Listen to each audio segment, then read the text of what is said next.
And yay, we're finally live. Hi, guys.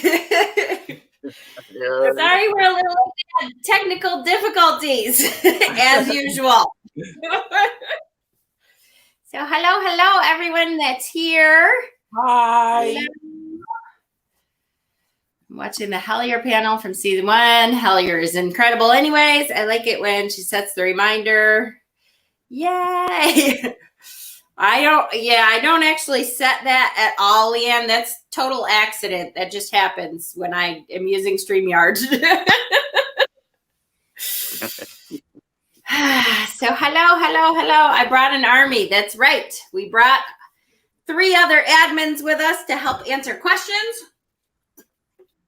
In case Mama's Benadryl-ridden mind can't answer anything. Yes. So yes, my poison oak, poison ivy, whatever the hell this stuff is still bad. But it's, I'll survive it. It'll get better. But so I brought some backup with me in case I, forget where I am or anything. They can help me. All right, that's too dark. I hate that light. Ugh, forget it. That's good. All right. So anyway, we have all the questions that we had in the event page. So thank you all for posting your questions. We also will be answering any questions you have that you want to put in the chat. We can answer those too. So yay, did you get your arm checked out? No, I did not. Not yet. Nothing I can do about that though. There's like literally nothing I can do about it right now. Unfortunately, I don't have health insurance right now.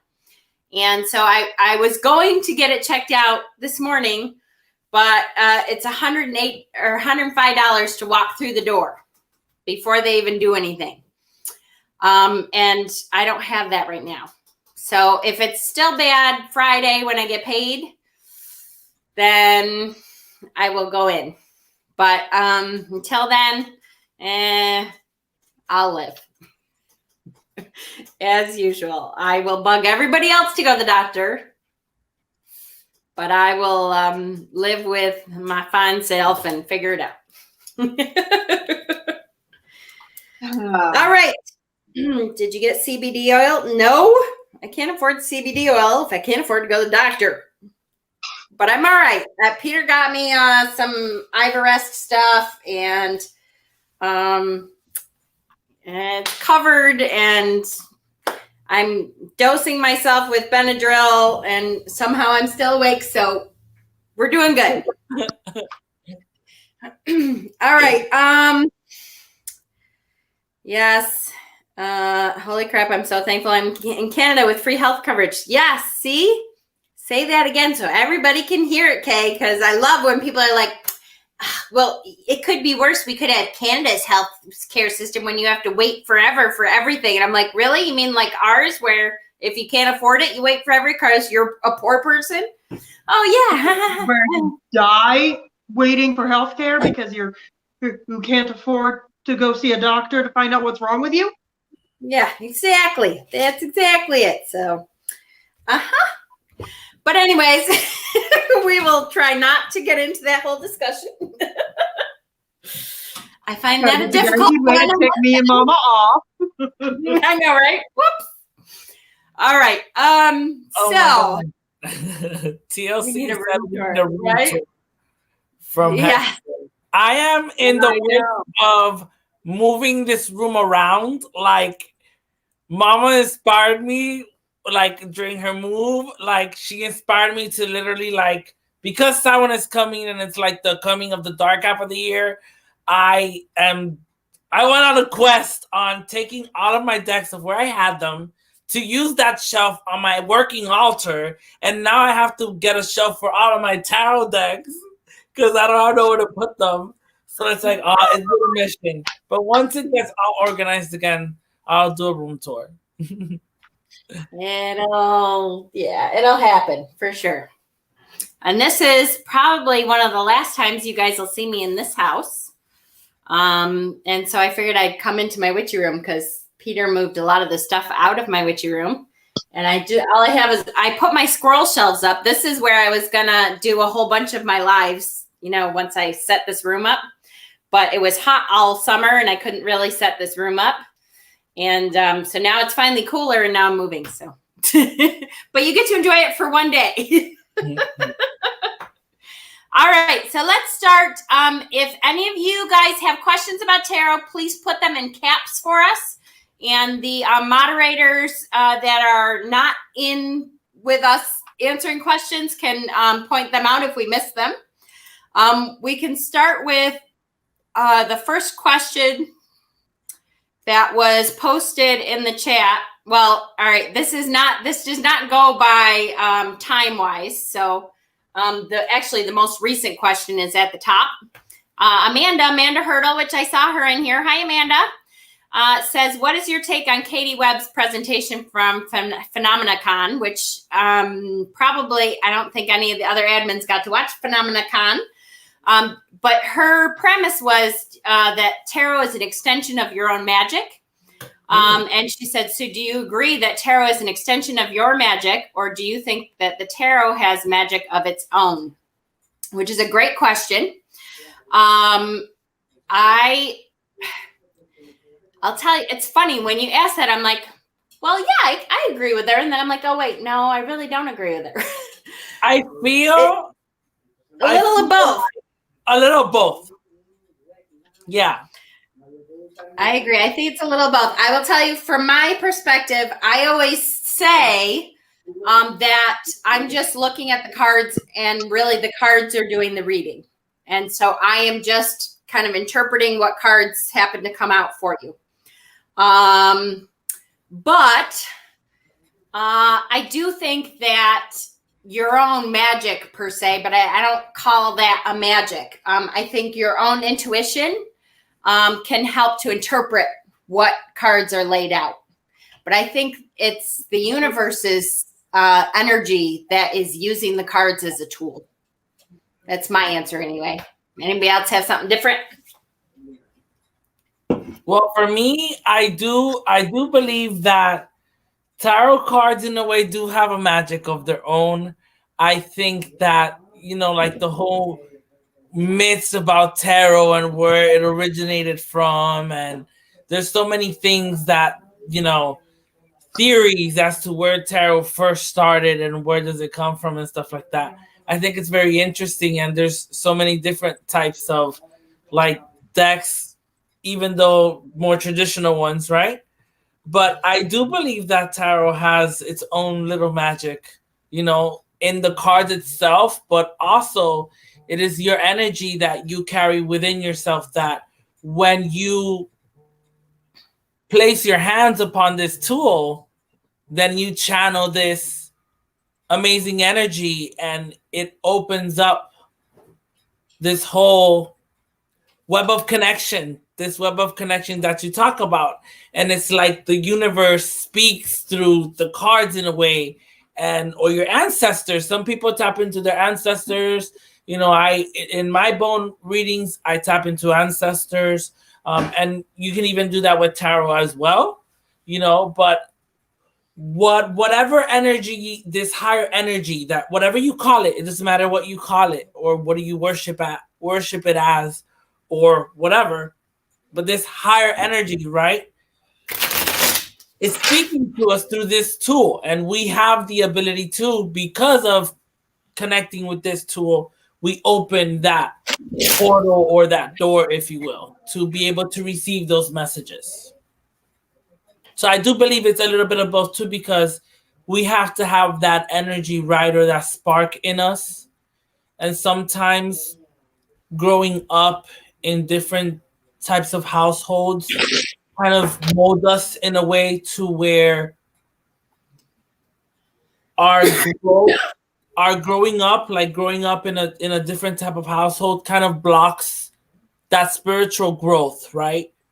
From example, me, when I was very young age, I could see spirits and speak to them, and I was very mannered in a way since I was very, very, very little, and then it was like, I was raised like with my Catholic grandparents and stuff like that, and it was like the strict household and like, oh, don't walk like that, or don't move like that, or don't put your hand on your hips. And I was like, oh, like, so it kind of, these things that we see as, oh, this is the norm and this is what you should be and you should think this way, and it kind of molds people sometimes to where we build these walls in our spiritual path where we have blockages.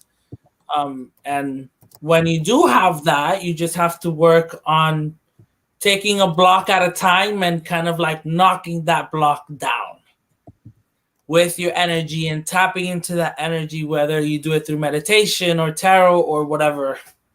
That's my take on it. Anybody else? See, for me, it's both by a default, because as far as as my beliefs are concerned, the universe's energy is my energy. It's all one. So if I'm using my magic, I'm using the universe's magic. So it has to be both. Absolutely. Stephen? Mine is basically a combination of what Hexton said and what Leland said, and what she just said about, her energy being the universe's energy. Energy is energy. We're all made up of energy. Even the cards are made up of energy. So to me, the cards magic, which is another word for energy and how you use that energy, is the fact that it helps us connect, like Exxon was saying, to the wider energy of the universe and everything around us. And the images of the tarot are the archetypes that the universe has provided for us, and that we hold collectively in the human experience to connect with. So you can't separate the two. So yes, the cards for me are a means of connection. It's like a portal through which we connect to the energy around us, and it connects our energy to that. So that's basically what Hexton said and what Leland said, and that's my view too. I remember growing up, right? Like being curious as a child and first seeing tarot cards, whether it was in like a soap opera and a gypsy was reading tarot cards, or like a witchy character, right? All of a sudden pops up in a novella or something, right? So, but then we're taught, for example, I was taught, it's like, oh no, that's occult. Like we don't dabble in these things, right? Since you're a very young age. So I feel like stay away. Yeah. And I feel like, damn, like if I would have gone into tarot at that young age, forget about it. But see, the thing is, the very same people who taught me, stay away, that's dangerous, were practicing witchcraft themselves. And that's the thing that a lot of witches notice early on, that I want to point out to the beginner witches sometimes, is there are traditions within your family that are witchcraft that you don't know, don't realize are witchcraft. If your grandmother or your mother taught you to throw salt over your shoulder when you spill it, that's witchcraft. If your parents taught you to salt the water when you boil it, that's witchcraft. Yep. There's all kinds of stuff like that too. Eggshells, when you crushed up eggshells to make cascarilla powder, that was not just a hoodoo voodoo thing, which it was, but my grandmother used to use that cascarilla powder. She didn't call it that, but for protection and stuff. Here, carry some of this in your pocket or put it in your shoe. She told me put it in your shoe. That's witchcraft, honey. No, she may not have called it that, but that's what it was. Under your pillow when you or can. My Italian grandmother would have you turn your shoes upside down to store them. That's witchcraft. If you're having sleep paralysis attacks and things like that of that nature, you can lift up your mattress and just like kind of put powdered eggshell beneath the box spring and the mattress, and that should keep those type of vibrations away from you while you're laying down and you're sleeping. Or you could put it under your pillow. It all depends on however you can do it, but it works. Yes, And yes, there's a Tracy, lot. that is exactly what we're saying, is that the old wives' tales are magic. They are witchcraft. Yep, a lot of them. So of course we're so long-winded. Here we are, 15 minutes. We've answered one question. We've missed like 12 questions. We've all like squirreled away just talking. I know, right? So Ashley did say intuition is a type of magic, isn't it? It depends. Yes and no. I try to use the term magic carefully because I don't want people to think like, oh, I can't do magic because it's something that's way out there. Magic is something as easy as setting an intention and knowing how to follow through with that. So yes, intuition is a type of magic, but it's not some elusive magic that nobody can do. It's, it's within you for sure. Yes, had a good question. We all have intuition, all of us. Exactly. Yes, had a good question, which was, as a beginner, how did you push through any lack of motivation to practice tarot? For me, it's like a whole ordeal. Meditation, lighting a candle, being really careful. It can be tedious. So yes, my answer to that is a kind of a quick answer is don't make it tedious. Oh my goodness, honey. It should not be a tedious thing. It's not the kind of magic per se that you need to have this whole ritual. It should be tarot should be a help to you, not some tedious thing that you feel like you have to do. So if you don't have a whole lot of time in the morning and stuff, I know I say one of the best ways to learn is to journal, to do a tarot journal and journal every day. You can do a video journal, even if you don't let anybody else see it, but you do a video journal, pull a card and say, what does this card mean for you? For the longest time, my YouTube channel consisted entirely of tarot draws in the morning. And literally, it was me working through what the cards meant, what they meant for me at that moment, learning how to connect to the meaning of the card. And I put it on YouTube where everybody else could see it, with the hope that I and everybody else could learn from it. Yes. It's been a while since we've got together and done draws. We should do that sometimes. I know. I've been saying that, and then I moved, and now I'm moving again and stuff. I'll be catching up very soon, and there's so many things that I want to do. So yes, we will do draws together very soon again because that was great. Anybody else with this question? Well, I'd like to say that there's nothing wrong with doing it that way that was described in the question. There's nothing wrong with that at all. And occasionally, I've done something similar, lit a candle and everything, if I wanted to do a particularly important reading for myself. I wanted to get that right environment, and it felt right. But I don't do that all the time. In fact, I seldom do that.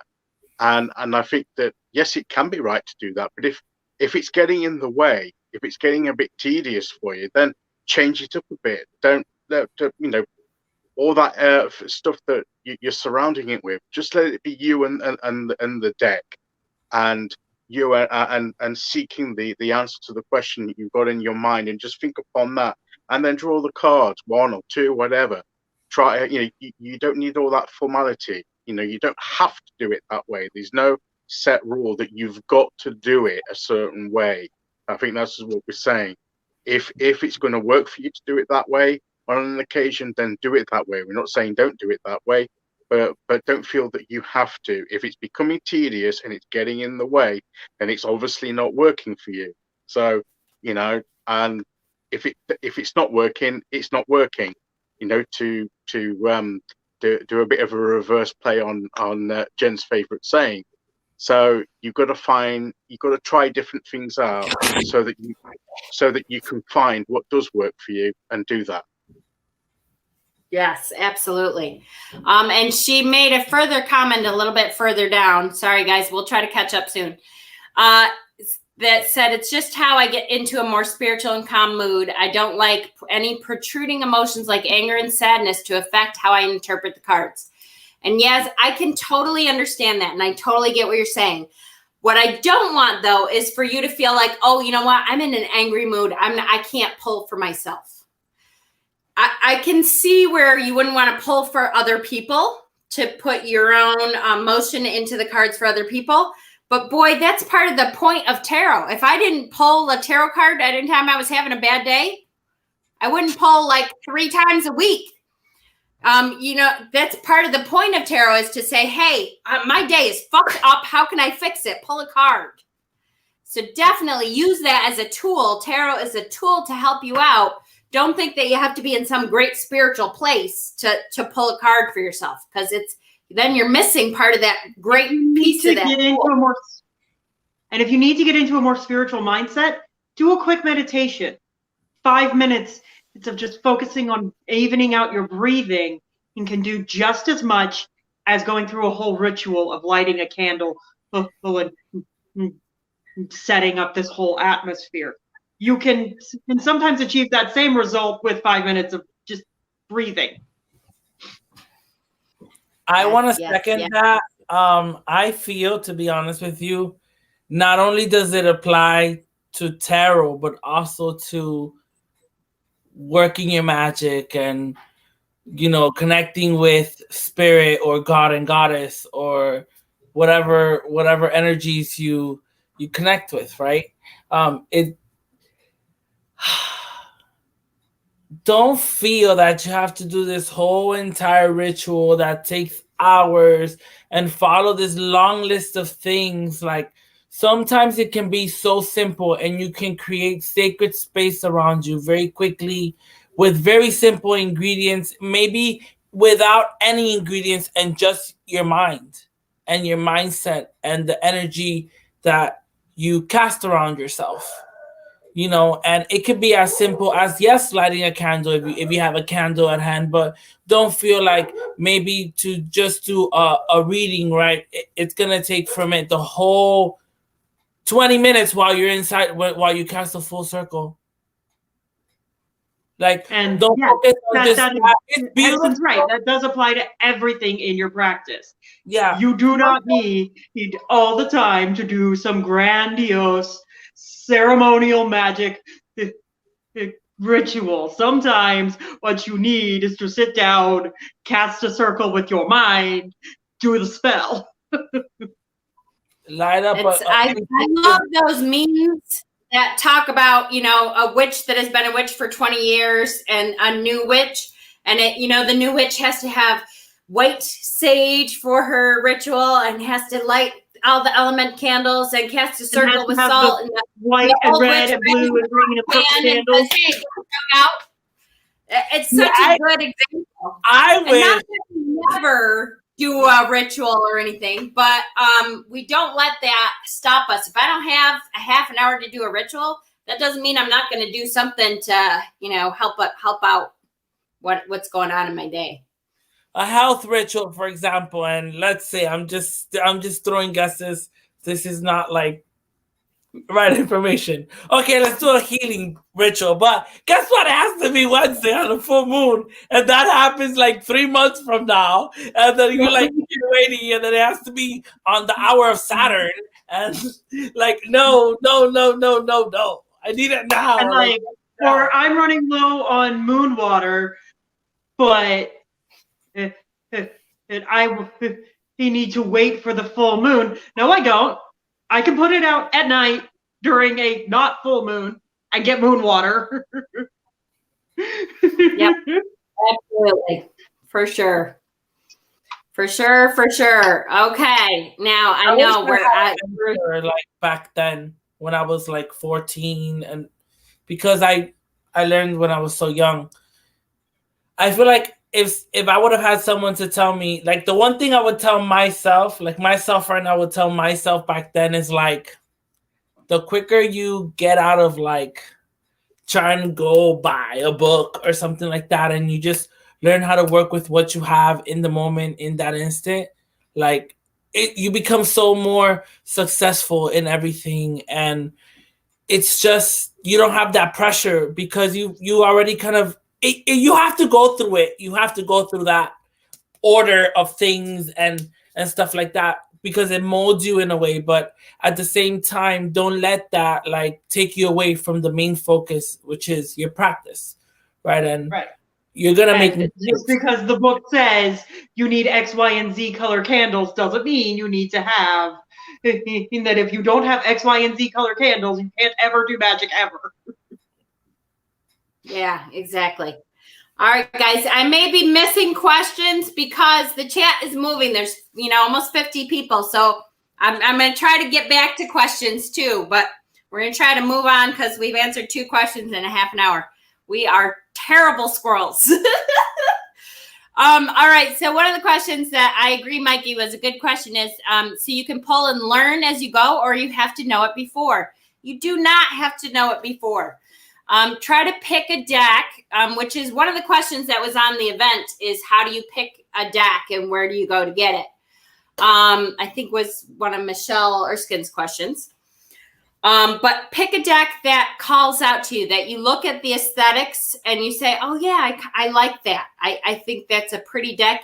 Or I think that would, pull me in and makes me feel like I want to see more of them. You do not have to know everything about tarot when you start. Nobody does that. If you didn't pull a card for yourself until you knew what all 78 cards were, nobody would ever stick with it because it's too hard to learn. It takes too long. That would take me a year to learn all 78 cards studying every day. It's just impossible. So that's partly how you learn is you get a deck, you pull it out, and you pull a card for yourself every day. And you start by pulling yourself a card and saying, okay, let's see. This card is the Hierophant. Or in this deck, it's the High Priest. What do I see in this card? Start by looking at it and saying, what does this card make me feel? What do I see in this card? Is there anything that stands out to me? How does it make me feel? Start with that and then look at the book. Every tarot deck comes with a book, even if it's just a little white book that has, a line in it for each card. At least you get a keyword, some kind of keyword with it. And then you can look at that keyword and say, okay, how does that relate to what my question was or how my day is going or whatever? Don't wait to know all the cards because nobody will ever do that. That's too boring. You can't not pull yourself a card and think you'll stick with it because you won't. Absolutely not. I mentioned that I used my channel as a way to learn tarot. Again, I was learning tarot while I was doing those draws. That was the purpose, was to draw a card or pull what I knew the card to mean, read from book what it says it means, and then combine the two on camera where I could have a recording of what I came to in the end as the final meeting. Yes. And by the way, the same card came up multiple times. It had different meanings on different days. Yes, and that happens a lot. A lot. There are some days that I'm like, oh, I hate this card because today, for me, it means I'm an idiot. Why am I doing that? And the next day I can pull the same card and like, oh, I love this card. Right. And on some days it means the world is ending, and on other days it means, okay, let go of what I don't need and move on. Those cards.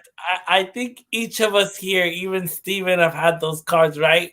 Where it's like one of those days you pull that card and you're like, well, then fuck! Tarot. I hate tarot today. It's like, right there, here you go, the slap on the face, bam. Yep. And there are those days where it throws the tower at you. And there are the days when I can handle the tower card and take it in stride and say, okay, it just means move on, let go, next step. And then there are the days where I'm just like, you have to throw the tower at me. Why?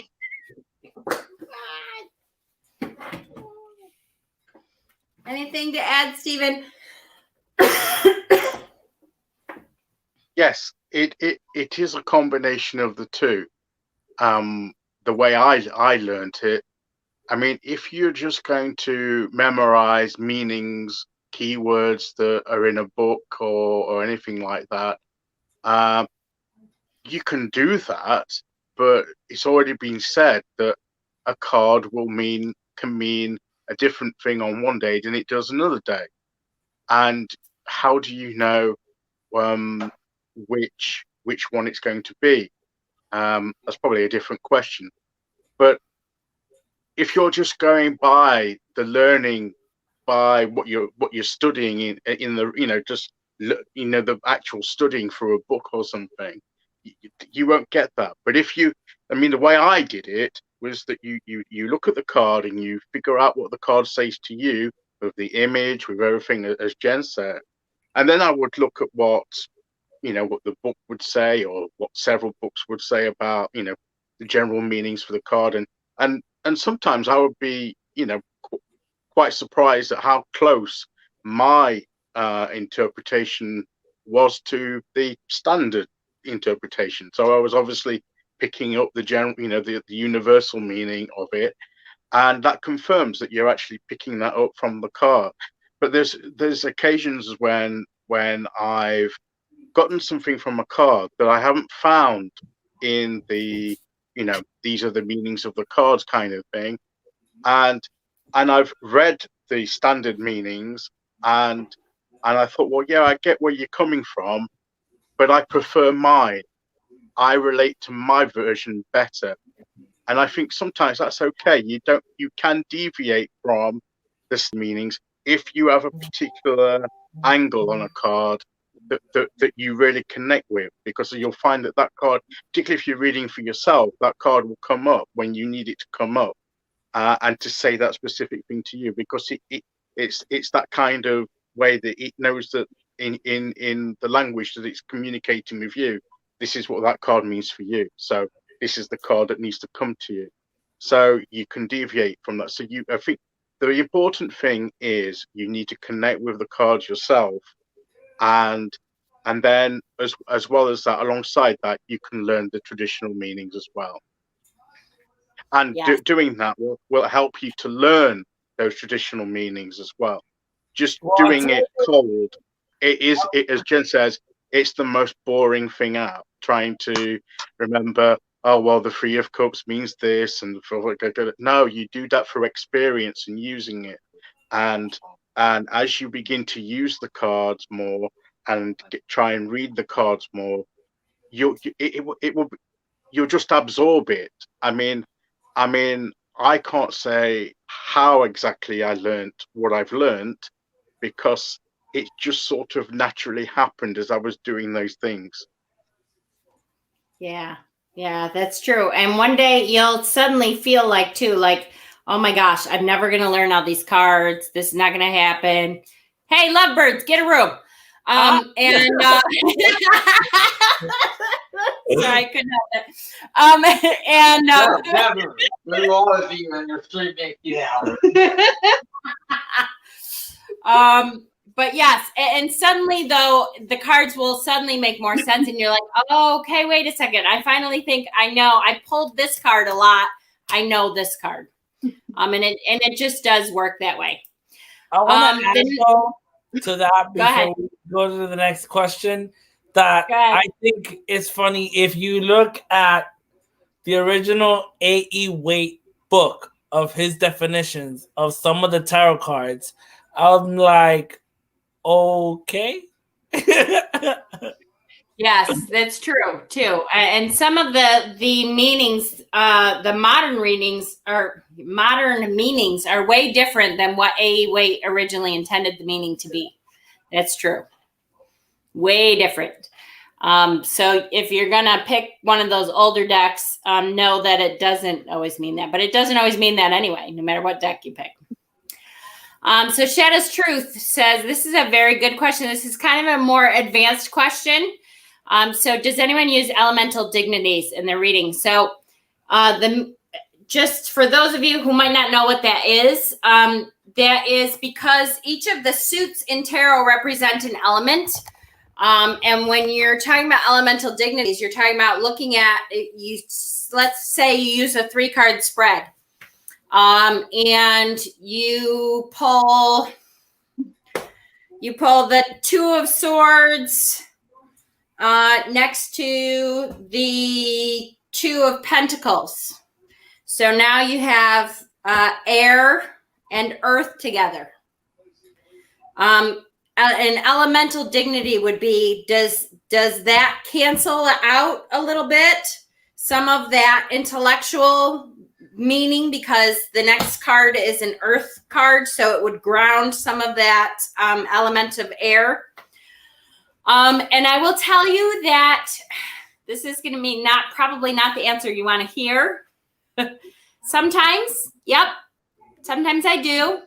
If you get a cup and a wand, water and fire together, sometimes it means that lessens the situation a little bit, because it kind of douses that fire a little.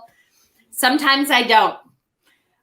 It's an intuitive thing, because most readers, once you know the basic understandings of the cards and you move on to kind of reading the spread as a whole, most readers use their intuition. So sometimes that kind of stuff comes into play, and sometimes it doesn't. I'll tell you, for me, that's something that I use more in my bone castings than I would in tarot. As to why would this fall right behind this one, and because bone readings are so complex and they can mean so many different things with each different symbol that I use, then it all takes part of where this one fell closer to this one, and things like that. But I would use that more in my bone reading than what I would ever do in my tarot readings. That's good. Anybody else? I tend to do that quite often, use the elements. And in fact, I had been doing that before I knew that it was, that I knew the term elemental dignities or whatever it is. I might not know the technical term for it, but I was doing it naturally because of the way that I connect with the elements anyway. And I tend to, the way I tend to view things is very on an elemental basis. So that's not just with tarot, that's with other things as well. So I think I'm naturally geared to that. So, I work with that quite naturally. So, I didn't realize that was what it was called. I have since heard of the term, but I still don't think of it in that term.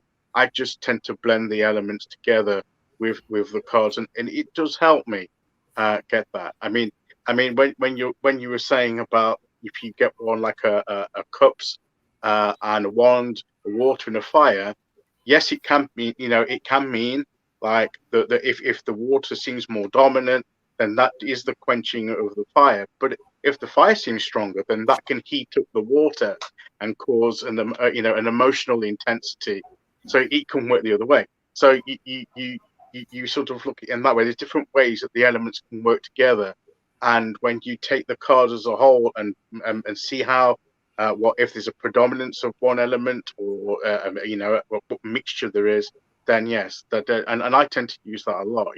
Even with just reading one card, I can get that element's dominant energy, and then whatever the card is how that energy is being expressed. So that's how I tend to read anyway. So that's so cool, because I never really thought about it that way. That's very, very cool that the way Steven describes it makes me understand it a little bit better. So now I kind of want to watch out for that when I'm pulling cards. I know. I love the way, I don't know if it's just because you're British, Steven, but I love the way you explain stuff. Sometimes it's different than the way our minds work as Americans. I think, we're a little bit more scatterbrained than you are.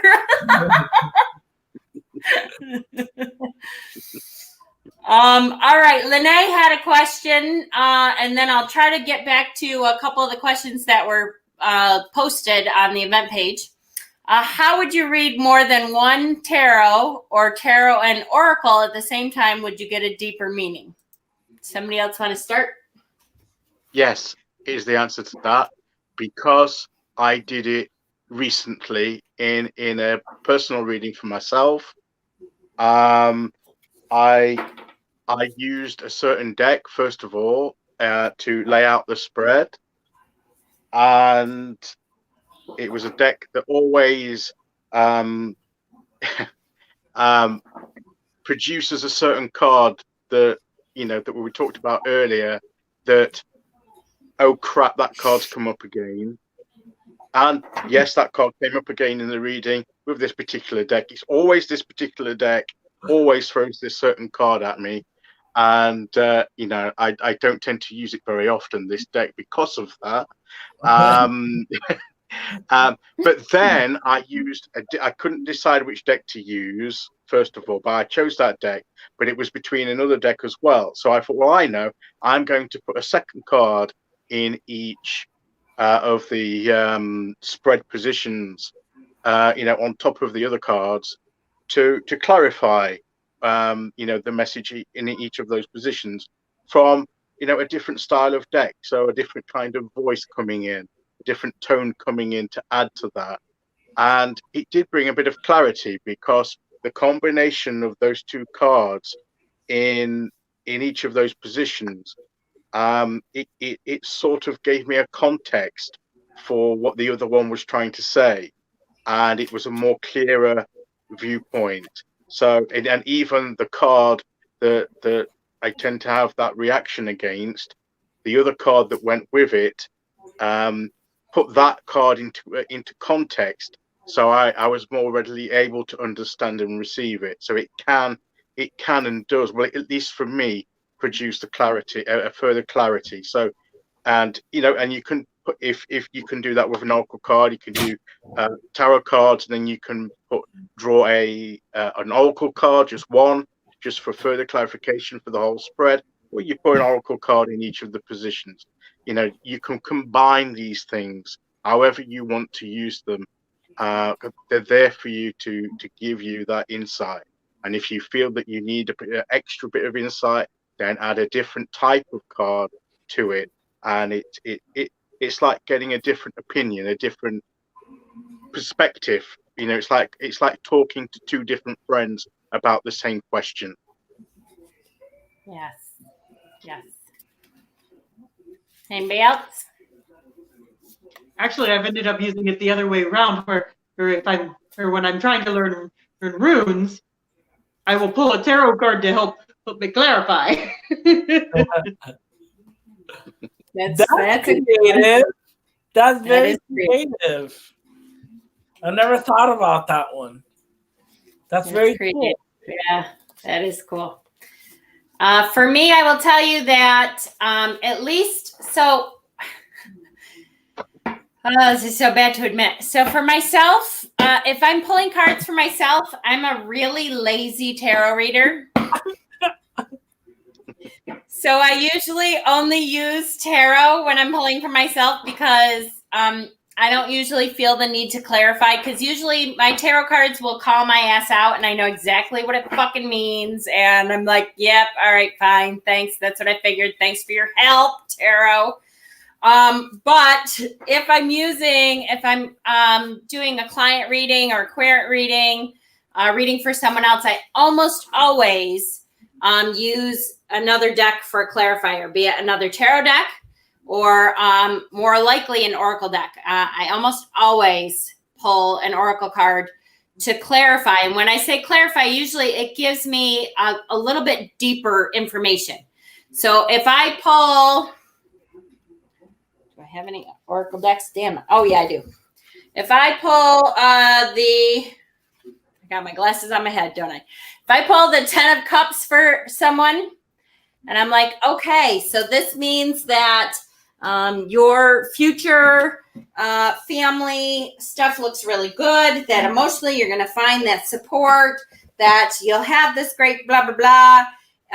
And then I pull a oracle card with it to clarify. Shit, hold on. I really need my glasses for this one. And it says renewal, regeneration begins with decay. Gorgeous card, by the way. These two cards together. Now, to me, I'm saying, okay, you know what? You're going through a really hard time with your family right now. Wow, this is really tough. It's totally a hard thing that you're going through. But understand that eventually there's going to be some regeneration. This hard time that you're going through with your family is bringing some stuff up that is going to allow you to renew your relationships with some of your family members that you may not have been talking to. So it just helps me sometimes to give a direction to where that card wants to go. Anybody have anything to add to that question?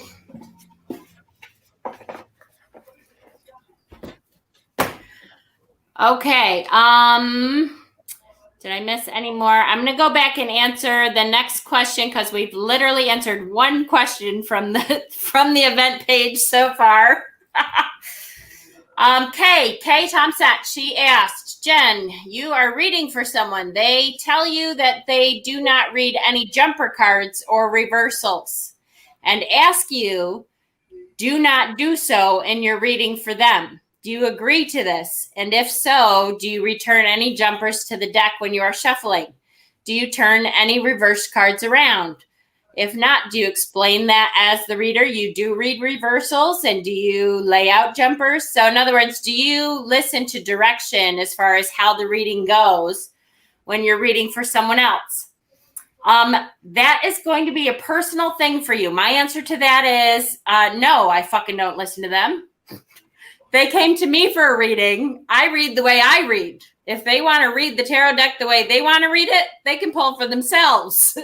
What I would do is the cards then that I'm going to read it the way I read tarot cards. Like, I'm not going to read it reversals for them. I'm not a person who reads reversals.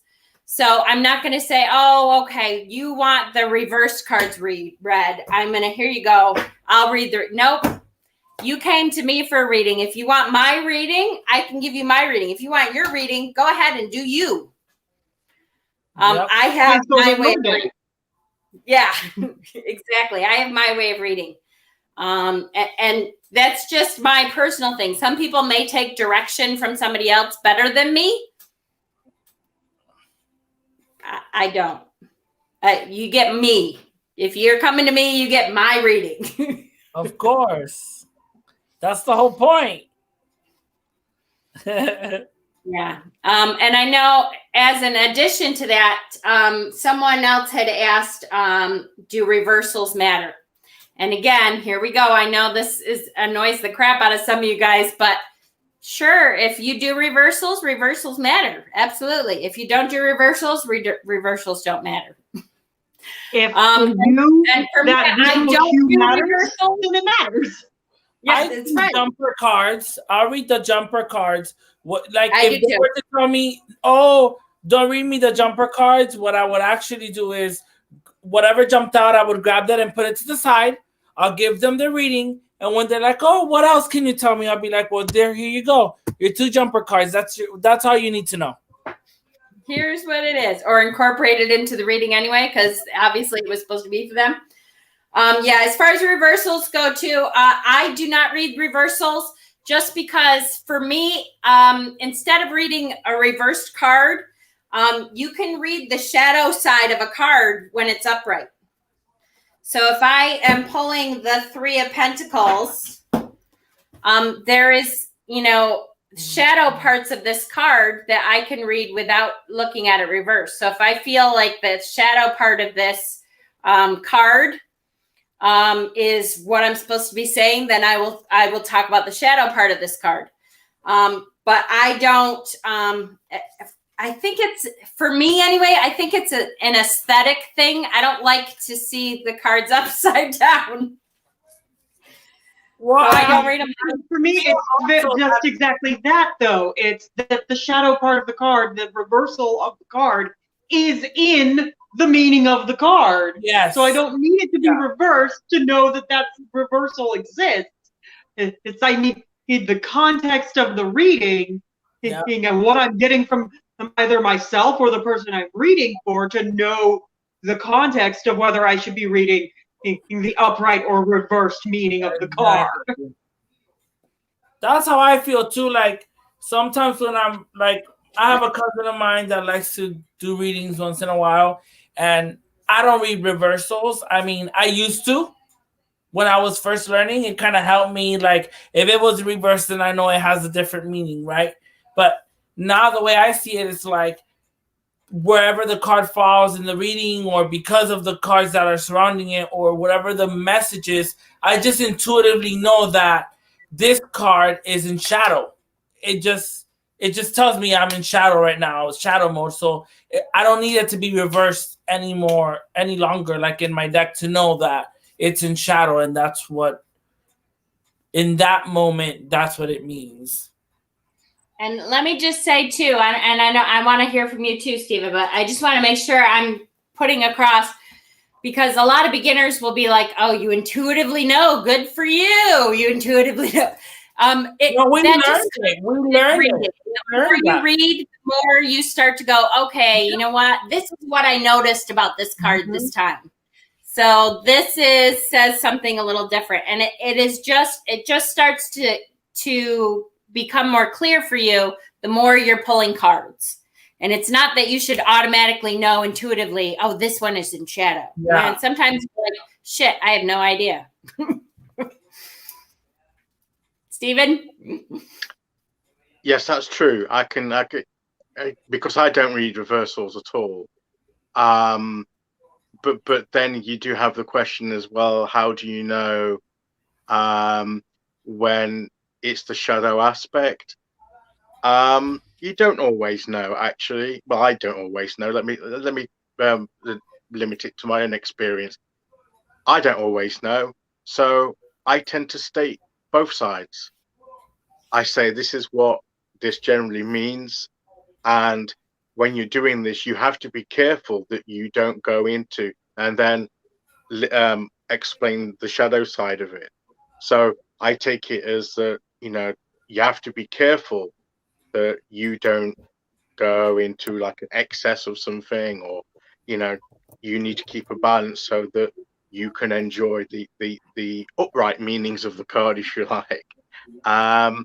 So and that does come by practice, and as Exxon said as well, if it's an actual reading with a spread or several cards, the context of what cards are around it may give you a clue as to what aspect of the card is more predominant, whether it's the shadow side or the normal upright side, if you like.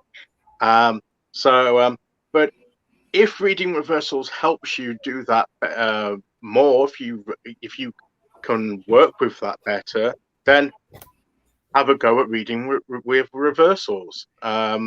And you may use reversals for a time, and then when you're used to it, you may decide, well, I don't want to read reversals anymore. I've gotten the different aspects of the card. I can get that in with the upright. So it is whatever works for you, and there's no right and wrong way. Now, jumpers, I have only occasionally used jumpers when I'm very, very sure that the card actually flew out, and it wasn't just because I was a little bit crap at shuffling that day, or that it didn't just clumsily drop out, and because there's all that debate, well, did you cause it? But then you think, well, even then, did your clumsiness, was that used by the universe to bring you that card? You've got all that kind of argument. So I don't tend to read a lot of jumpers. I tend to just chuck them back in the deck, and if they're meant to be, and I've had this where I've had a jumper and I've looked at it and I thought, oh, interesting, put it back in the deck, shuffled the deck, and then drew my card, and that same card has come out. So then yeah. So in that case, you think, oh, maybe I'm supposed to take note of this card. So, don't be afraid of getting it wrong as well, is what I would say, because trust me, the universe will find a way of getting the message through to you. That's one thing I have learned, right? And even if you try and not hear the message, again, the universe will find a way to shout louder and make you hear the message.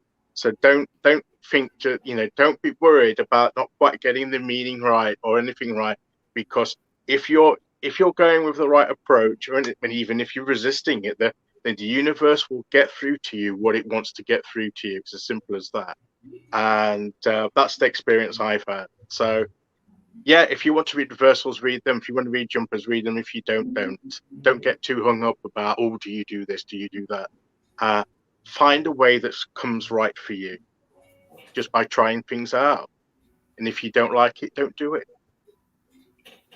And it could change from shuffle to shuffle. Sometimes if you pull a card and it's reversed, you may feel like, nope, I'm going to turn this around. This is not. And sometimes you may pull a card and it's reversed and you think, oh, you know what? This is the shadow side. It could be different from moment to moment. Just try to feel out what feels right to you.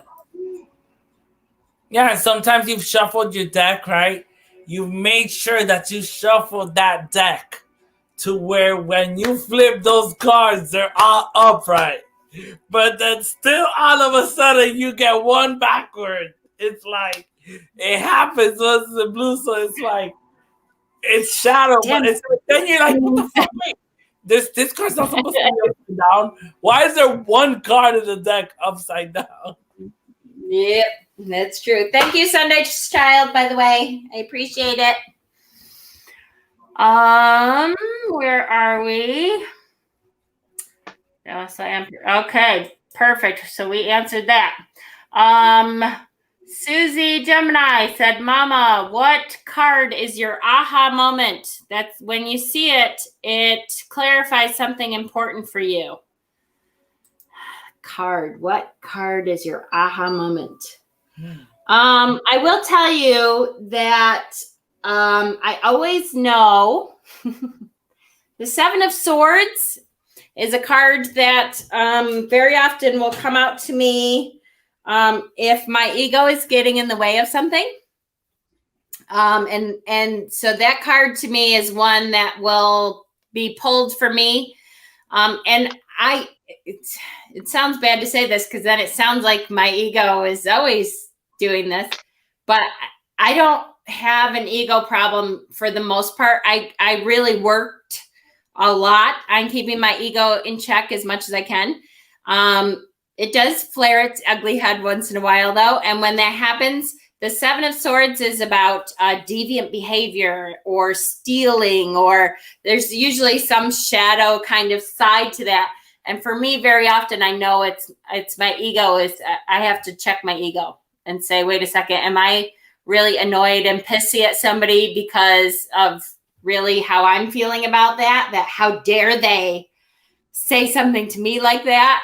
And so I know that's one for me that when I pull that one, I'm like, okay, before I go, oh, who around me is being devious? I have to look in the mirror first and say, oh, wait, let's see. Is this about me?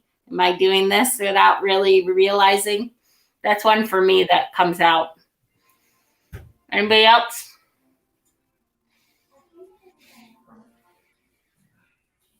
Don't all answer. Actually, I think I get the Magician when I need a round of, you got this. Quit doubting yourself. Get up. Go. That's a good one. The Magician. For me, I have this thing with, like, it's happened to me with multiple decks. So it's like,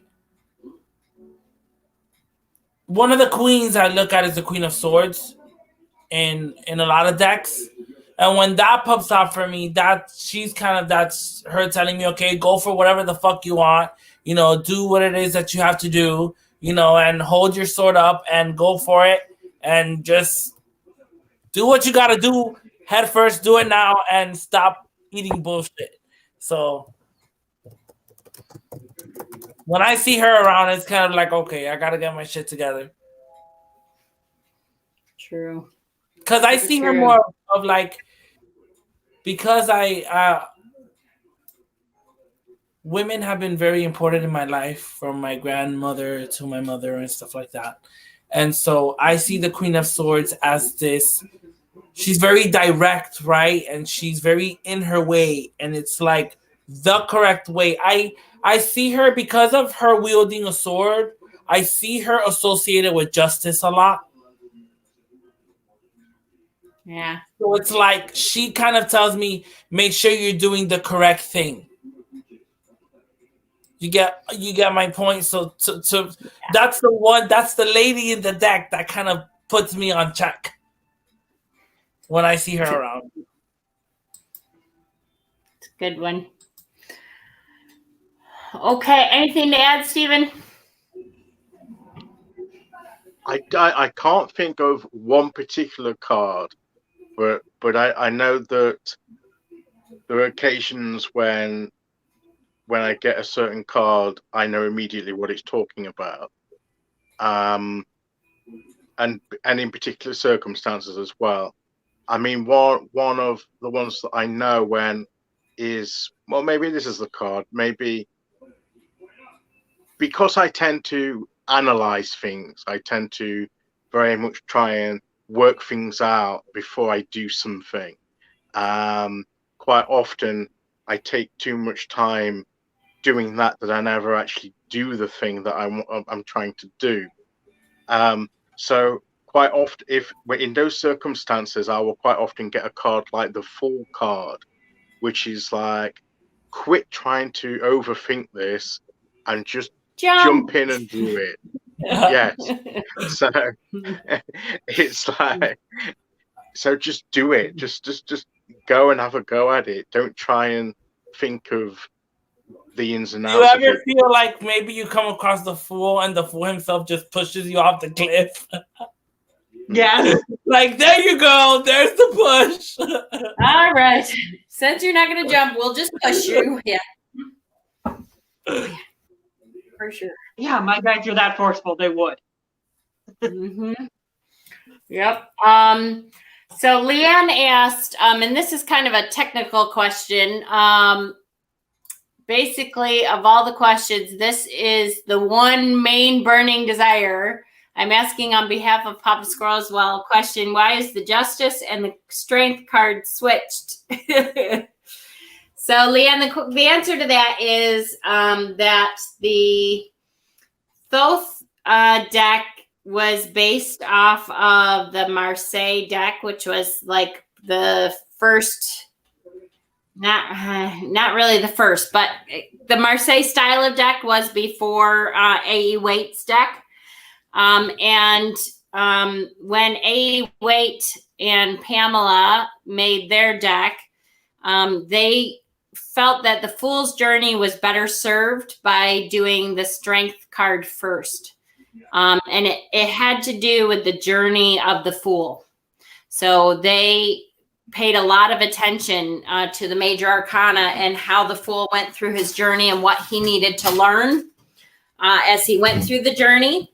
And so A.E. Waite decided that the Strength card was better served first. And before he got to Justice, he needed to go through the Strength card. So that's the long and the short of it, is that A.E. Waite decided that's the direction that he had to go in, that he should learn Strength before getting to Justice. And so he switched them. And I would add to that one important thing to note is that the earliest known decks weren't actually numbered. So Right. you know, there was no numbering to start with. So let's first take that as a basis first. So Exactly. we can't necessarily say there's a right order because there was no order originally. So exactly. But my understanding is like the Marseille type deck, and as you say, there were decks before the Marseille style, but they had the Justice at 8 and Strength at 11. but when, as you say, when the Rider-Waite-Smith deck was created, it was involving the teachings of the Hermetic Order of the Golden Dawn, and it was yes, as Jen said, they felt that was the more natural flow, but it was also more connected with astrological connections of strength being connected to like the sign of Leo, and justice being with the sign of Libra, and also the numerical, numerological sort of aspect, and also with the Kabbalah, with the different houses, sections of the Kabbalah, how it fitted in with those. So they actually switched the position of those two cards to fit in with that teaching, and that's why it was changed to fit in with that, basically. I don't necessarily understand the reasons why that works that way, but that's the reason why it was changed. And but the meaning of the card is still the same in my book, whether it's labeled as 8 or 11. I do prefer strength at 8 and justice at 11, but that's just my preference. I have read with decks that change it around, but it's, we have to also say that it was the A.E. Waite, when he did the Rider-Waite-Smith deck, he was the one that did the switching. The Mosaic deck hasn't switched them. It was the RWS that switched them from what they originally were. But as I said at the beginning, originally they didn't have numbers on anyway. So, so who's to say? So wait, exactly. I wanna say something. I've seen where the Fool is at the end of the major arcana. Right. I don't know where, or I've just seen it laid that way, but like, who is to say that the Fool is card 0 and not card 22? And some decks have him labeled. I think I've seen that somewhere or something. Yes, you're right. I think I came across it to where, and somewhere I've seen it to where the Fool is at the end of the major arcana and not the beginning. He's not the first one. Yes, that's right. I've seen that too, and that's because the Fool can actually be either at the beginning or at the end, because it's a 0. It's unnumbered, really. It has a 0 on it, but really it's the unnumbered one. So, and to me, it can be both at the beginning and the end at the same time. Because once you've gone through one cycle of life, you're ready to start another. So as you've gone through one journey, you begin another journey. So the ending of the world then follows with the Fool starting another journey. So the Fool can come after the world card at the end, because it's a new beginning after you've reached the world position. So it can be applicable to either the beginning or the end, because that is incorporated into the meaning of the Fool. Yes. And the cycle never ends. It keeps going and going, just like our wheel of the year, just like the cycles of the earth.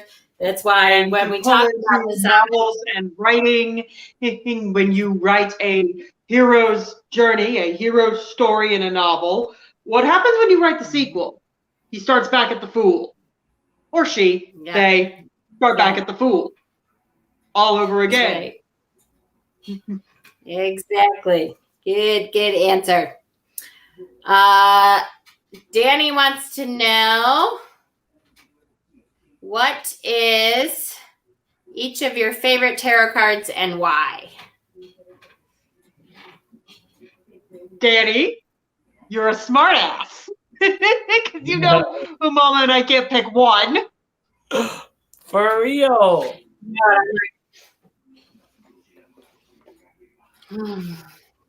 For me, it's 9 of Swords all the way. 9 of Swords. I always look for it. I always look for it in the deck, and I always expect a lot from the 9 of Swords, just because it means a lot to me. So I always like like to see what they do with it. I hate it when they stick to traditional Nine of Swords. It's I like, know, 'cause there's nothing typical. to do with it. Anybody Do I else? pick magician? Do I pick strength? Do I pick magician or strength? Both.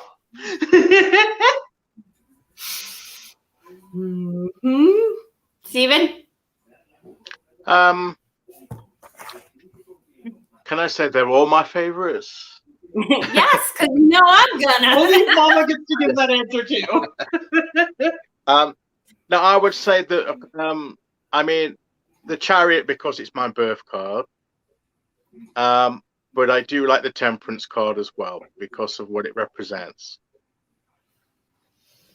That's a good one. Yeah, I love Temperance because I'm a Libra. Temperance is great because it's in balance. Justice because I'm a Libra.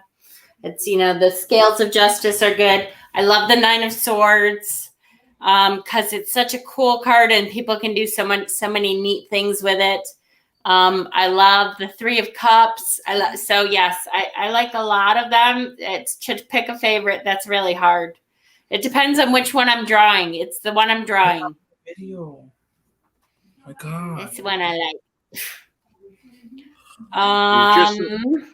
You've just reminded me of something going back to the changes with the cards with the Justice and the Strength card. The other thing that was changed was the Lovers card.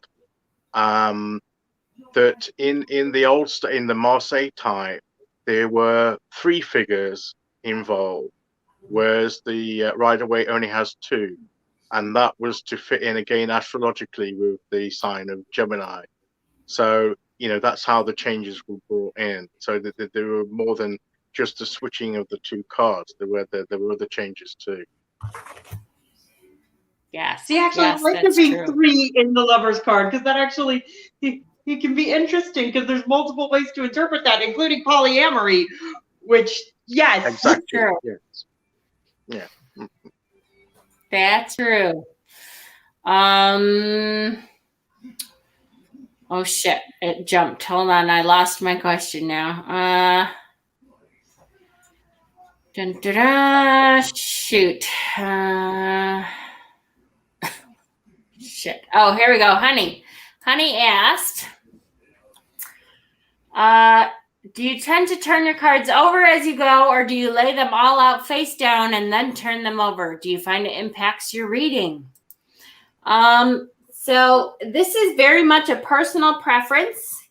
When I am, and I think it depends on if I'm reading for myself or if I'm reading for somebody else. When I'm reading for somebody else, you get your own flow. So, when I'm reading for somebody else, I shuffle while I do my connection thing. If you ever see how I read, I have to connect to your nematon before I start because I don't want to use my energy for the reading or else I'll get drained. And so the way you don't do that is you use their nematon energy so that you're not attaching yourself to somebody else. And then I will shuffle all the cards and I put it face down in front of them and ask them to cut the deck. Because I want them to, their energy needs to be what picks that first card. And then they go in order from there. And I only turn over the one no, it depends. I've done both ways. I've turned over 3 cards all at once for them. And I have turned over one and started reading that one immediately. So it's kind of an intuition thing, I guess. So helpful I am, right? How about everybody else? I do the same thing because sometimes it's pull one card, read, pull next card, read, pull next card, read. And sometimes it's pull all the cards, flip all of them over. It just depends on who I'm reading for and whether it feels like it needs to all come at once as one message or if it needs to come in pieces. I agree. Sometimes I find myself pulling card by card, like pull the card, read, even if I start laying them in the position. Or sometimes it's just easier for me to just lay the entire spread. If it works for you. Steven?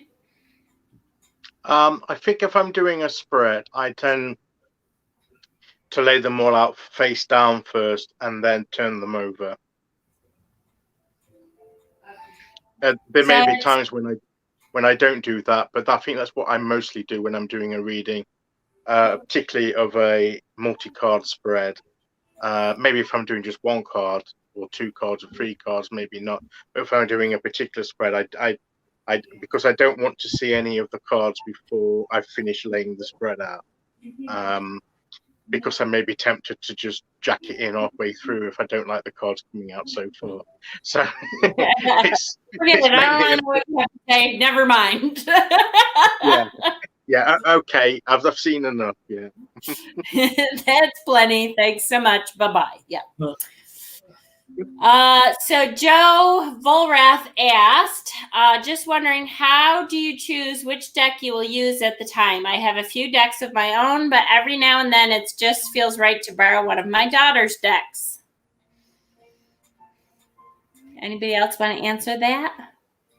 It's kind of an intuition thing. Again, it's kind of I'm not thinking about it. I just kind of go over to the shelf, and whichever one my hand grabs. Yeah. I know. Stephen, you choose a deck for the entire month usually, right? Yes. But that tends to be a combination of factors of how I choose a deck. Let me clarify that actually. I choose a deck for the month when I do my daily draws. But that doesn't mean I won't use a different deck for some other reason at some point. I'll just clarify that. I don't just use one deck for the whole month and no other decks at all. I mean, quite often that might be the case, but it's not deliberately exclusive.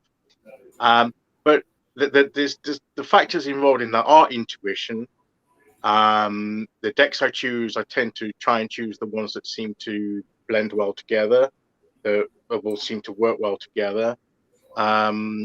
So and then I try and mix it up so that I use a deck that that I've not used for a while. I think, oh, let's pick this one out and use this deck. So so it's not just sitting on the shelf, getting dust on it and not being used. So if I've not used it, and also like if particular time of year I want to use like when Samhain comes up, I know the decks I'll be using for October, because I always use it in October, and that will be the Deviant Moon and the Halloween Oracle. I can tell you that now because they work together for that time of year. Not that you can only use them at that time of year. You can use them any time of the year, but I tend to really like using them at that time of year. So it is that intuition. It is what you feel drawn, and also it depends what style of reading you're after as well. I mean, when I did a particular reading for myself, I wanted a very clear, to the point, no crap, tell it me straight kind of thing. So I needed a deck that I knew would tend to have that kind of tone to it that would do that. Another time you may need, you may be feeling that you may need a bit of encouragement, a bit of nurturing. So you choose a deck that has a more gentler feel to it, a little bit more that won't whack you around the head, but will give you a nice gentle nudge in the right direction. Yeah. That kind what of I thing. call a floppy deck. Yeah. So it depends. It can depend. All those things can depend, and you get to know that intuitively as you get to know the different decks that you've got, and you use different decks. You know what decks are good for this type of reading, and as I say, it can be all through experience, intuition, and that kind of thing. It's what works for you. Exactly. Yeah, for me, it starts out, I think, seasonally. It depends on the season that it is. I have certain decks that I bring out in the spring a lot. And then, like Stephen said, it depends on the kind of reading I'm looking for. If I'm looking for, I call it fluffy decks. I have fluffy decks that are really nice to me when I'm feeling down on myself and I know that I can't handle, too harsh of a reading. I have fluffy decks that I'll pull out. And then there's sometimes where I'm like, okay, this sucks and I need to get through it. So just tell me like it is. What is it that's going on? If you have to hit me over the head, hit me over the head. What is it that you need? There's so a it deck that will definitely, throw you under the bus. And yeah. Oh yeah. I tend to like those though. I like a deck that will let Yeah. me have it when I need to have it. I Yeah. also like the That- fluffy decks that are just like, here you go, honey. It's gonna be It's okay. I know it's been really tough, but it'll get better. There's some days you just need that. Sometimes you need that. You need it to just be like, it's okay. The world's not ending. Yes. Holly asked, so let me explain because I forget that sometimes some of you have not been here as long as others. What is the name of the spirit energy Mama Squirrel mentioned that she connects to? So it's called your nematon.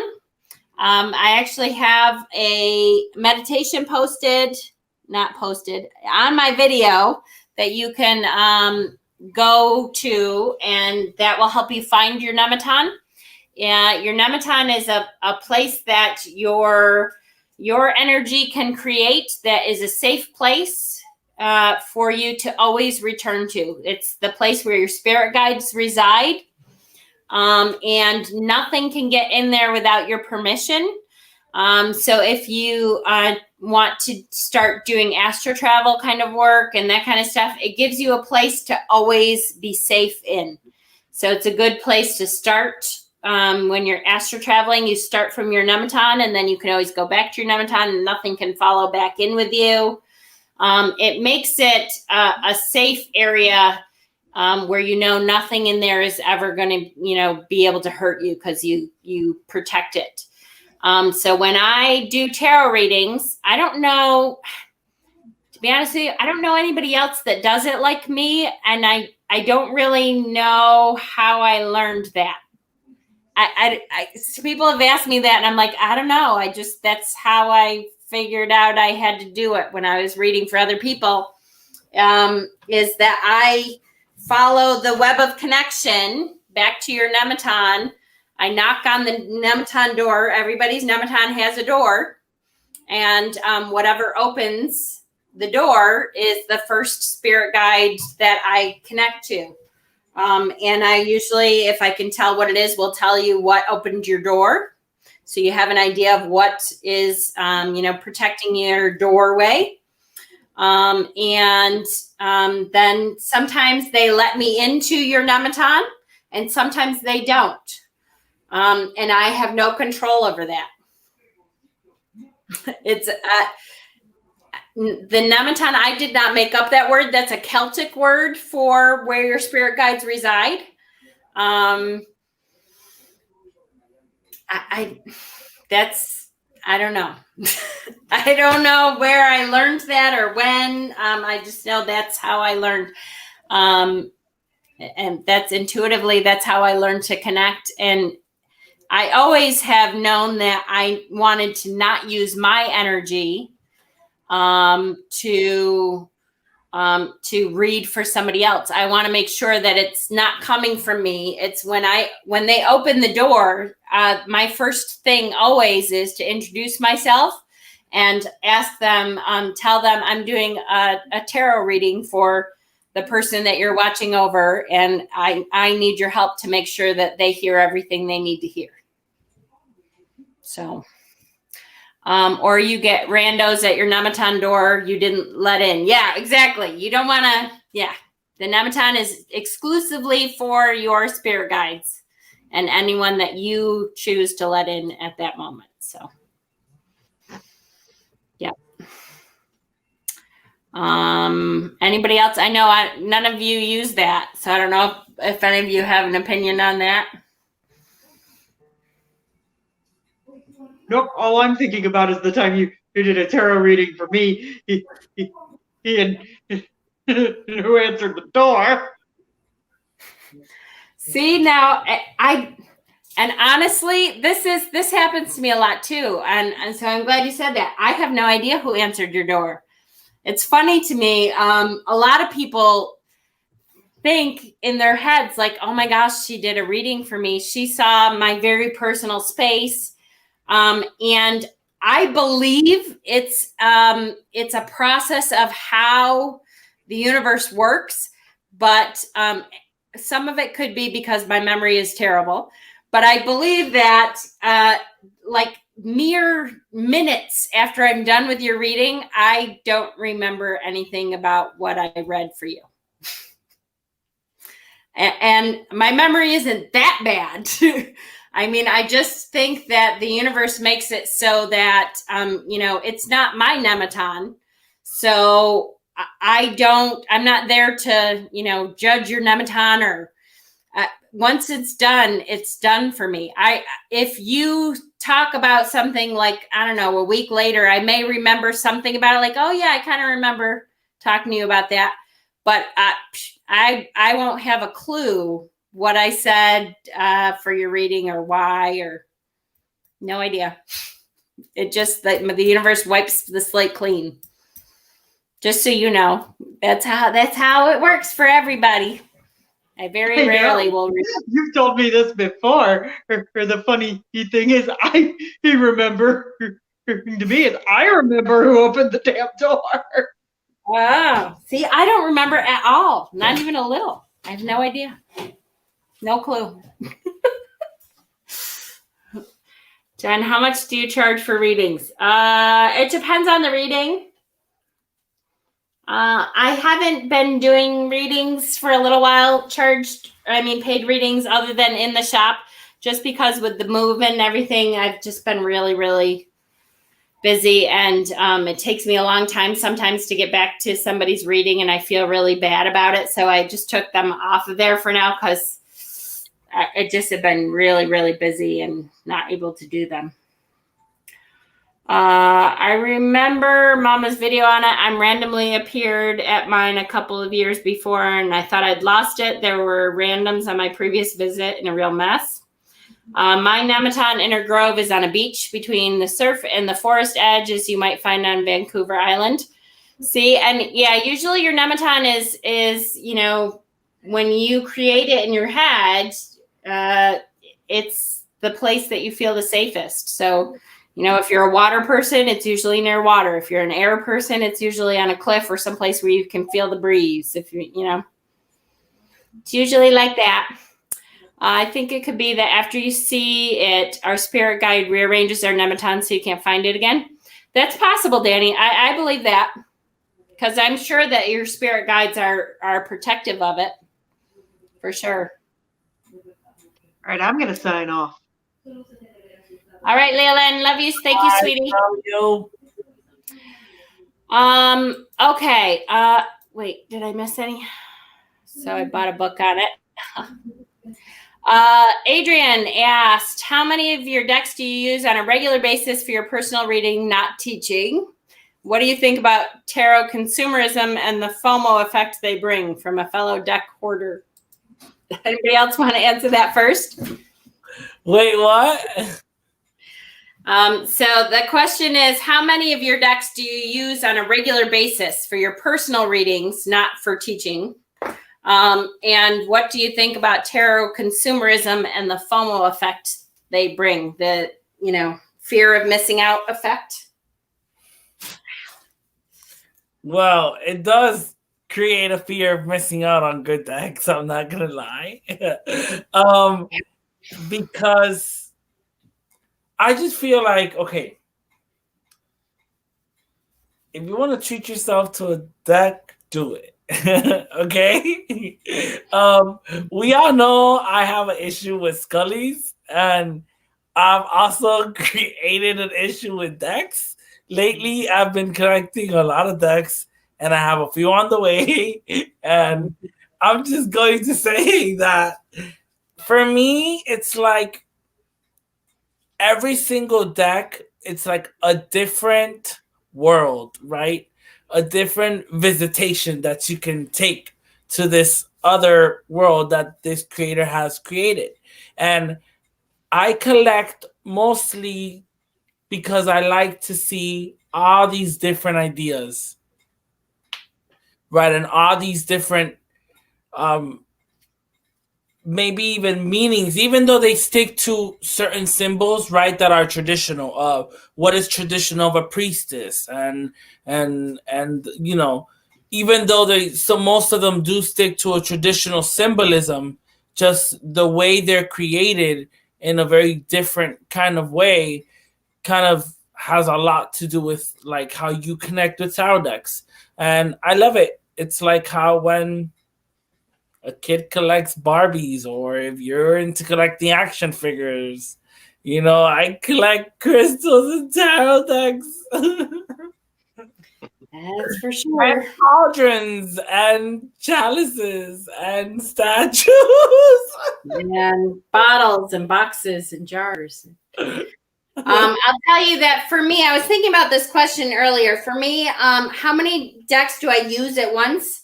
I would say, I bet you in a year's time, I use probably on a regular basis, I probably only use 5 or 6 decks regularly. Usually I fall in love with 1 or 2 newer ones that I get, and I find give me really, really good readings. And I have 1 or 2 different kinds of, when we were talking before, like I have a fluffy deck that I like that is really nice to me. I have a kick me in the ass kind of deck that, you know, tells me exactly what I need. And then I usually have 1 or 2 that kind of go with me all the time. And so I probably only use on a regular basis about 5 a year. But that, like, it can change. So, you know, I may be using 5 and then I get a new deck that suddenly is, you know, a really good reader for me, and I use only that one for 3 months. It just depends. The rest of my decks, they are once in a while decks. So sometimes I'll feel like, oh, you know what? I need to use this deck for a little while, and I use it for a day. And then I'm like, okay, good. That was a good one for a day. And I put it back and I don't use it for another 6 months. For me, it's kind of seasonal. Like I have certain decks that I love during Samhain season, and certain decks that are like more springy and stuff like that. But again, that doesn't take away with, let's say right now I'm feeling a spring deck. I'm not gonna not pull a deck till next spring because, you know, it all depends in the moment on how I feel. But I do find myself too that when I do get certain decks and stuff like that, like I usually have a little pile that I work out of. Yep. More constantly than just pulling random decks. How about you, Stephen? I'm curious to hear this answer from you. How many different decks do you think you use on a regular basis? I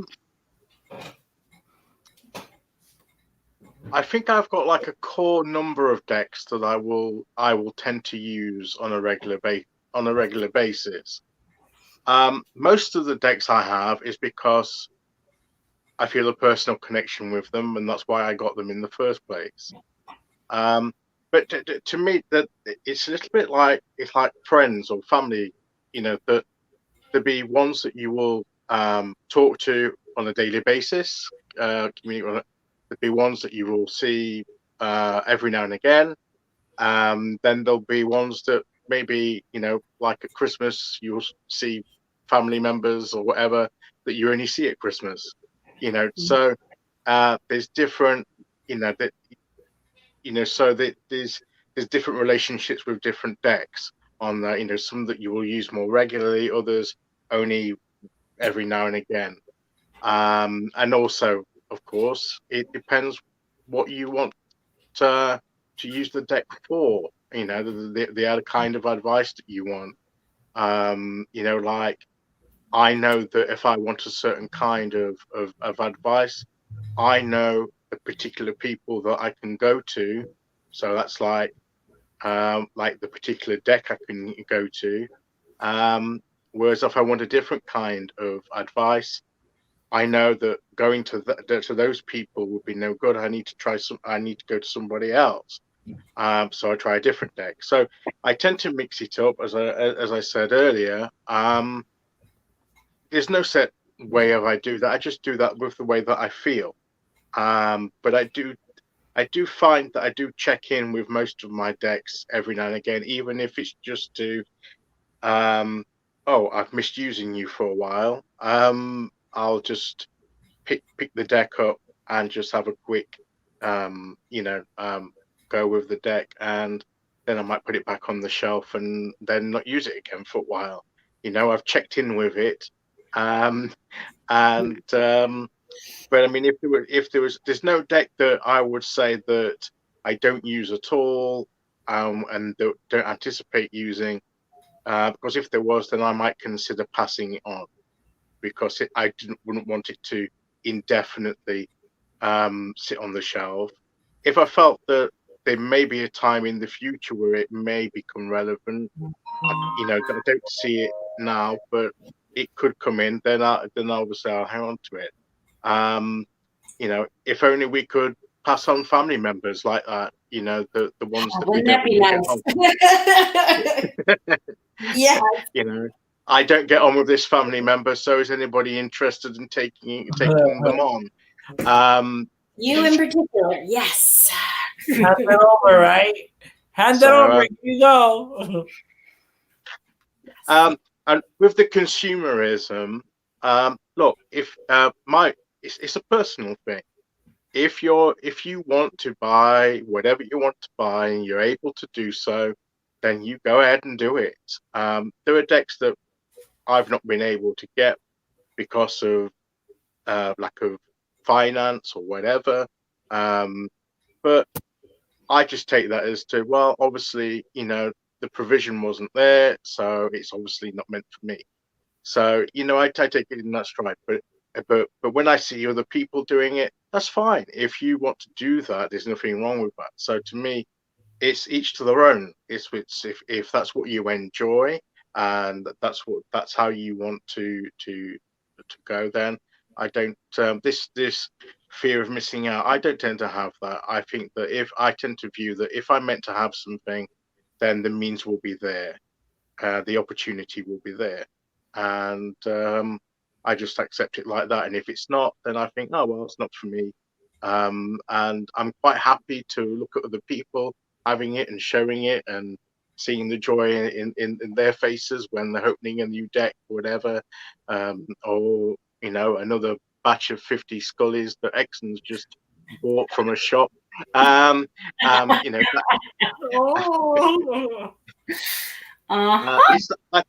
I can experience it through other people, other people as well. So you can do that.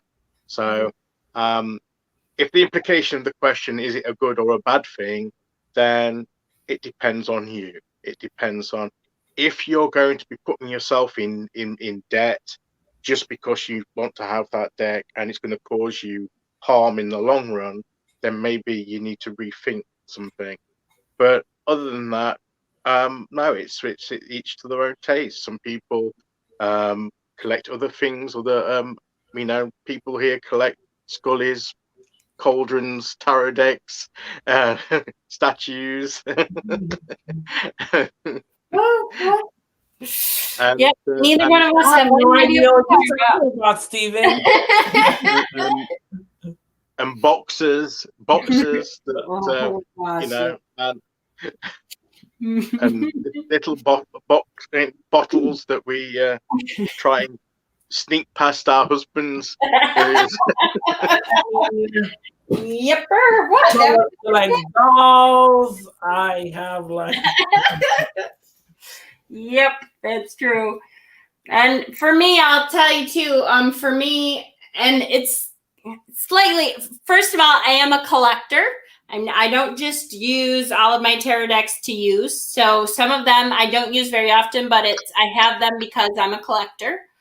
And that's just part of the things that I have determined in my life I want to have around me.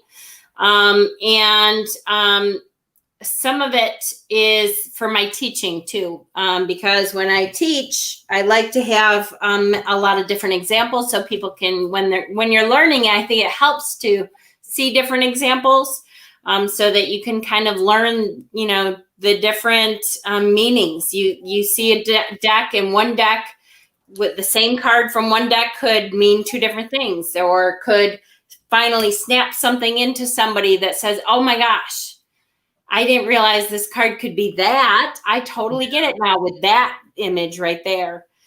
So I do try to keep some of them on hand, I just think for that's what eventually it becomes, like becoming a collector and collecting all types of different decks.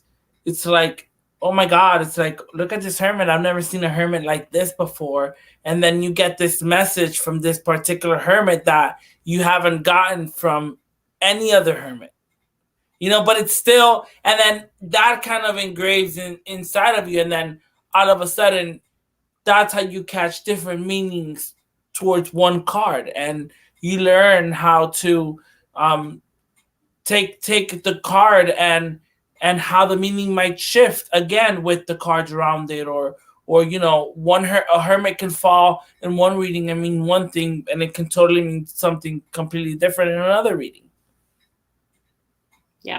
Yeah, absolutely, for sure. Amanda asked, I love this question. In your opinion, how young is too young to allow a child to start learning tarot? And I will tell you, I don't think there's a too young age. I think tarot is a tool. And if you teach the tool in the right way, I've had children as young as like 4 years old that started, playing with tarot cards. And there's decks that are specifically geared towards children.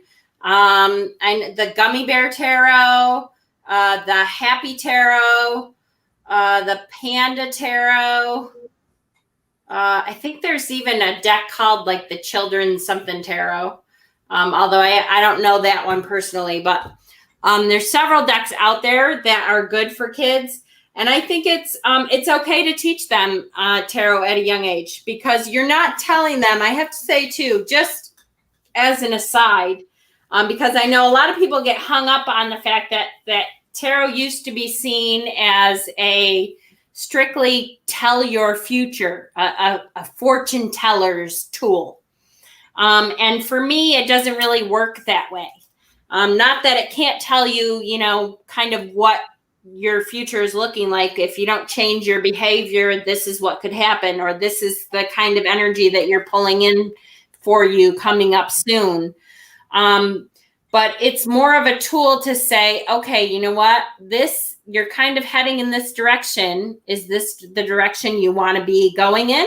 Because if not, then let's look at how we can change that. And the tarot can also help you with that question of, how do I change that? You can ask the tarot, okay, whoa, I didn't want to be going in that direction. How do I change directions? What do I need to be aware of to help me change directions? And pull a card for that. And that can help them to create in their tool belt of how to deal with life. That's another tool to use, instead of lashing out in anger, instead of punching walls, which my idiot boys did all the time. Instead of something else, it gives them a tool to use to channel some of the emotions that they get, some of the problem solving skills. It gives them something different to do. Anybody else, any opinion on that?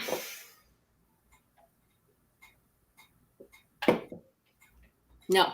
Okay. No, I agree with what you've just said. Okay, beautiful. Young Witch was just done not long ago on Kickstarter. Yes, Young Witch, that was a great deck for kids, and definitely take a look at that one. Lots of pagan moms on pagan homeschooling groups now because of COVID. Yes, exactly.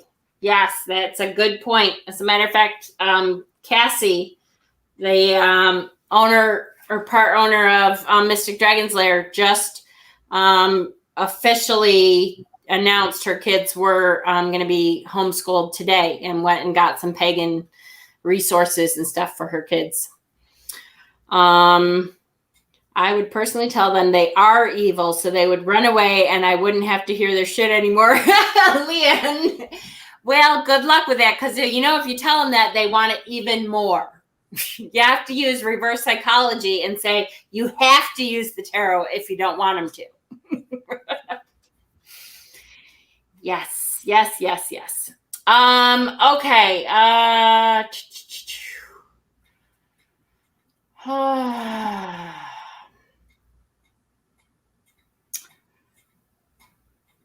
I am getting really tired. Me three. So I'm like trying to read questions, but I think my Benadryl is really kicking in. So we're gonna wind it down pretty soon. Me too. There was This one is question. fun, There was one question I read in that was left in the group. Yes. I forget who put it there, but it was the one about the suit of pentacles.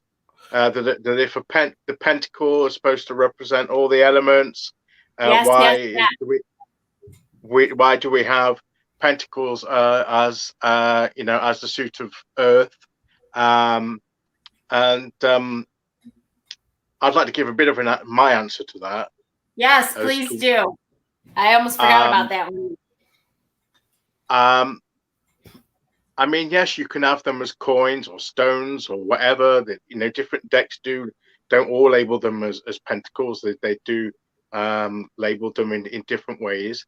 But if we're just going to talk about this pentacle thing representing the different elements, but why is it particularly connected in the tarot to the suit of earth?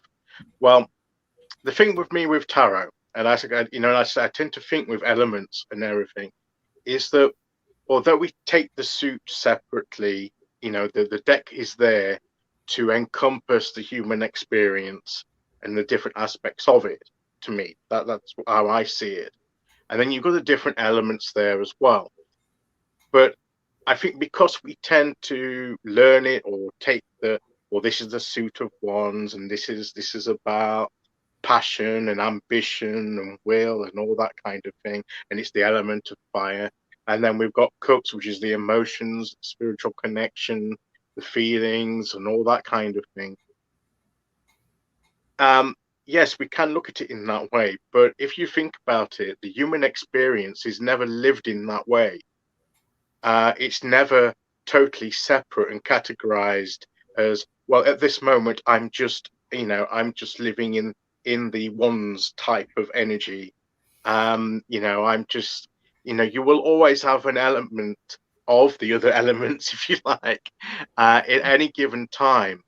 And the pentacle, to me, in the sense that if it does represent all the elements coming together, it is just that, the elements coming together.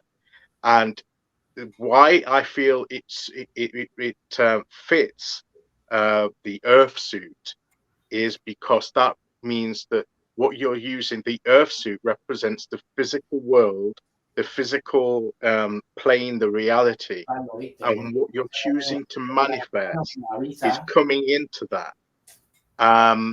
So, and all the different other elements will be brought in to be able to manifest it physically in this world. You will use your intellect, your mind, you will use your emotions, your relationships with other people, you will use your passions and your ambitions and your drive in order to make a reality. And all those other elements come and become grounded in that earth element. So to me, the pentacles, the suit, the element of earth, the earth suit, is basically bringing all the elements that you have at your disposal and bringing them all in to manifest something in reality that you can see or touch or feel or be. It's your physicality, it's the things that you do, your things that you possess, the things you see around you, the things that you're bringing into your life. And you do that using all of the other aspects that the other suits represent. So to me, that's like the culmination of all the other energies coming together to make something a reality. So I think that's why I believe that the pentacle does fit that particular suit. Perfect Awesome. answer, Stephen. You explained it like so perfectly that now I even get it. Like, because I know. it made sense to the question. The question was a great question, you know, but the way you pointed out, it really is, it is truth. It brings it to earth, because it being our physical plane, and it representing all of the elements in unity and in balance. What perfect symbol to represent the element of earth than the pentagram? Yep. Exactly. Perfect answer. And in my head, as you were talking, all I could think of is stand in the place where you live, now face. Because that's what it is. That's because that's where we are. This is the plane where we have to exist in all of the elements. Stand in the place where we are. This is it. So I'm so glad that we got together to do this. I do definitely want to do, a reading session with the admins again very soon. Those were really fun when we did them before. And now, we have some new admin into the mix. And I think that would be a really fun thing to do. I am moving October 8th. 8th and 9th, I believe it is. This Saturday is my birthday. So I may or may not be on. I think I'm trying to remember if my husband has to work or not. But I might be on. But I'll be on before my birthday anyway, just to say hi. So. And I hope I'm feeling better by then, because right now all I feel like doing is laying in bed and pretending that my arm doesn't feel like it's 3 times the size it is. No matter. So I thank my admins for joining and for helping. I thank all of you for your questions. We will do this again in a little while to try to answer some of the questions we didn't get to. We tend to be long-winded around here, all of us. So we're at, 2 hours, and I don't know how many questions we answered, but I bet you it was like maybe 10. No, we're not. We're not long-winded. We're just comprehensive in our teaching. We like to cover all the bases. Yes, that's it. All right. So thank you all so much for coming, and we will see you next time. I'm trying to remember. Don't I have something that I'm supposed to be on tomorrow? Was I supposed to be doing something? The Benadryl is really kicking in. So I will see you all soon. I can't remember what the hell it is. Good night, guys. Love you. Blessed Babin again, although it's over now since it's dusk for most people at least. But have a good one. We'll see you next time.